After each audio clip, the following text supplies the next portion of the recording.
नमस्कार। उम्मीद करते हैं आप अच्छे होंगे, स्वस्थ होंगे, मस्त होंगे।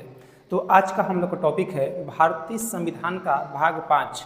जो भाग 5 है उसमें चर्चा है संघ की यानी यूनियन, और जो ये भाग 5 है इसमें चर्चा है आर्टिकल 52 से लेकर के 151 तक। इसमें ओवरऑल देखा जाए तो 100 आर्टिकल हम लोग को अध्ययन करना है। इस भाग को भारतीय संविधान के पूरे भाग का सबसे बड़ा भाग कहा जाता है। किसको? तो भारतीय संविधान के भाग 5 को। इसमें आर्टिकल 52 से लेकर के और 61 तक, 52 से लेकर के 61 तक राष्ट्रपति की चर्चा है। तो आइए हम सीखते हैं कि राष्ट्रपति का किस आर्टिकल में क्या क्या योगदान है। तो आर्टिकल 52 की बात करें तो आर्टिकल 52 में है राष्ट्रपति का पद। राष्ट्रपति के पद की चर्चा किसमें है? तो अनुच्छेद 52 में। 53 में है कि जो राष्ट्रपति होते हैं वह कार्यपालिका का प्रधान होते हैं। जैसे जो पूरे सरकारी जो कर्मचारी हैं, सभी सरकारी कर्मचारी कार्यपालिका के अंतर्गत आते हैं। तो राष्ट्रपति कार्यपालिका के प्रमुख होते हैं या प्रधान होते हैं। किसमें है? आर्टिकल 53 में।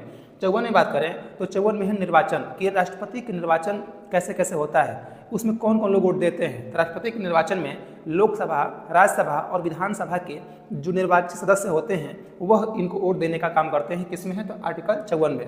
55 में है कोटा, यानी राष्ट्रपति का एक मिनिमम वोट होता है, उस मिनिमम वोट की संख्या को बोलते हैं कोटा। जैसे किसी विद्यार्थी को पास होने के लिए एक मिनिमम वोट मिनिमम उनको मार्क्स पाना जरूरी होता है, तब वो व्यक्ति पासिंग का मतलब पास मार्क्स कहलाता है। वैसे ही राष्ट्रपति के लिए एक मिनिमम वोटों की संख्या होती है, उतने मिनिमम वोटों की संख्या से पाना अनिवार्य है, उसी संख्या को बोलते हैं कोटा बोलते हैं। 56 में है कार्यकाल, कि राष्ट्रपति का जो कार्यकाल है वो कितने वर्ष का होता है? तो कितने वर्ष का होता है? तो 5 वर्ष का। कितने वर्ष का? तो 5 वर्ष का।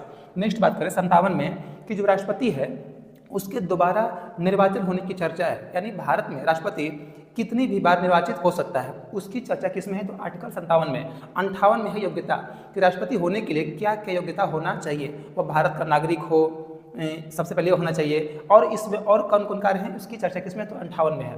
59 में है दशा, कि राष्ट्रपति बनने के लिए उसकी दशा यानी पागल ना हो, दिवालिया ना हो, इस तरह की जो दशा है राष्ट्रपति में नहीं होना चाहिए। पागल नहीं होना चाहिए, दिवाल नहीं होनी चाहिए। तो किसमें है? तो आर्टिकल 59 में। 60 में है शपथ, कि राष्ट्रपति को शपथ, जब चुनाव जीत जाएंगे तो उन्हें शपथ कौन दिलाएगा? तो राष्ट्रपति को शपथ दिलाते हैं कौन? सुप्रीम कोर्ट के मुख्य न्यायाधीश। तो किसमें है? 60 में। क्या है? शपथ किसका? राष्ट्रपति का। 61 में है महाभियोग, कि राष्ट्रपति अगर वो कोई उचित काम नहीं करते हैं, देश हित के लिए कोई अनहित काम करते हैं, तो उन्हें संसद द्वारा उन्हें महाभियोग पारित करके उन्हें पद से हटा दिया जाएगा, यानी उन्हें रिस्ट्रिकेट कर दिया जाएगा, उसे बोलते हैं महाभियोग। तो किसमें है? आर्टिकल 61 में। तो उम्मीद करते हैं कि आपको आर्टिकल 52 से लेकर 61 तक आपको राष्ट्रपति समझ में आए होंगे। तो आपको जैसा लगा होगा कमेंट बॉक्स में विचार देने का काम जरूर कीजिएगा। तो मिलते हैं।